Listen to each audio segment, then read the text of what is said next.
नमस्कार. तर MHTET 2025 म्हणजे महाराष्ट्र शिक्षक पात्रता परीक्षेची घोषणा अखेर झालेली आहे. आणि आज आपण या घोषणेमधील प्रत्येक लहान मोठा तपशील अगदी सोप्या भाषेत समजून घेणार आहोत. ज्यांना ज्यांना महाराष्ट्रात शिक्षक व्हायचंय ना, त्यांच्यासाठी ही खरंच एक मोठी बातमी आहे, एक सुवर्ण संधी आहे. चला तर मग या परीक्षेबद्दलची सगळी महत्त्वाची आणि अचूक माहिती समजून घेऊया. हे बघा, हे आहे ते अधिकृत प्रसिद्धीपत्रक. आपलं सगळं बोलणं याच डॉक्युमेंटवर आधारित असणार आहे, त्यामुळे यातली जी काही क्लिष्ट भाषा आहे किंवा मुद्दे आहेत ते आपण एकदम सोपे करून पाहू. चला तर मग सगळ्यात आधी आणि सगळ्यात महत्त्वाचं त्या म्हणजे तारखा. कारण तयारीची पहिली पायरीच ही असते. या तारखा चुकवून अजिबात चालणार नाही, त्यामुळे त्या व्यवस्थित नोंद करून घ्या. ओके, तर ही आहे ऑफिशियल टाईमलाईन. बघा, ऑनलाईन अर्ज कधी करायचा, पैसे कधी भरायचे, ॲडमिट कार्ड कधी मिळणार आणि परीक्षेचा दिवस, सगळं काही इथे स्पष्ट दिलं आहे. या तारखा डोळ्यासमोर असल्या की पुढचं प्लॅनिंग करणं एकदम सोपं होऊन जातं. यालाच आपण थोडा अजून सोप्या पद्धतीने बघूया. म्हणजे बघा, 15 सप्टेंबरला अर्ज सुरू होतात, 3 ऑक्टोबरला बंद, मग 10 नोव्हेंबरला ॲडमिट कार्ड्स येतील आणि फायनली 23 नोव्हेंबरला आहे परीक्षेचा दिवस. हे 4 माइलस्टोन्स लक्षात ठेवायचे.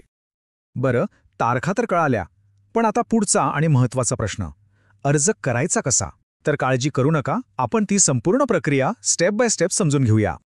एक गोष्ट इथे सगळ्यांनी लक्षात ठेवायची आहे. अर्ज फक्त आणि फक्त एकाच ठिकाणी करायचा आहे, आणि ती म्हणजे ऑफिशियल वेबसाईट mahatet.in. इकडे तिकडे कुठल्याही दुसऱ्या लिंकवर जायचं नाही. यामुळे फसवणूक टाळता येईल. ही प्रोसेस खरं तर खूप सोपी आहे. फक्त 6 स्टेप्स आहेत. सगळ्यात आधी वेबसाईटवर जायचं, मग रजिस्ट्रेशन करायचं, फॉर्म भरायचा, तुमचे डॉक्युमेंट्स म्हणजे फोटो, सही अपलोड करायचे, फी भरायची आणि झालं. अर्ज सबमिट करून त्याची एक कॉपी सेव्ह करून ठेवायची. अगदी सोपं आहे. आणि फॉर्म भरायला बसण्याआधी ना काही गोष्टी जवळ तयार ठेवा.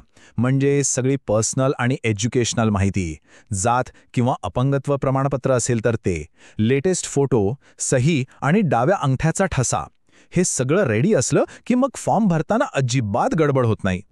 आता आपण बघूया काही महत्त्वाचे नियम.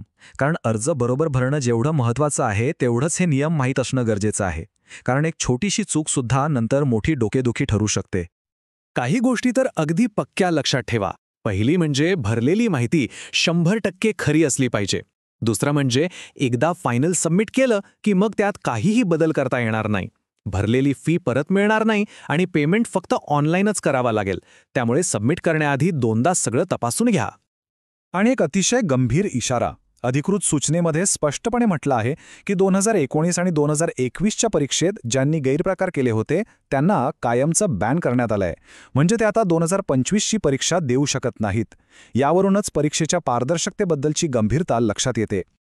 थोडक्यात काय, तर एकच गोष्ट लक्षात येते, प्रामाणिकपणा आणि अचूकता. या 2 गोष्टींशी अजिबात तडजोड चालणार नाही.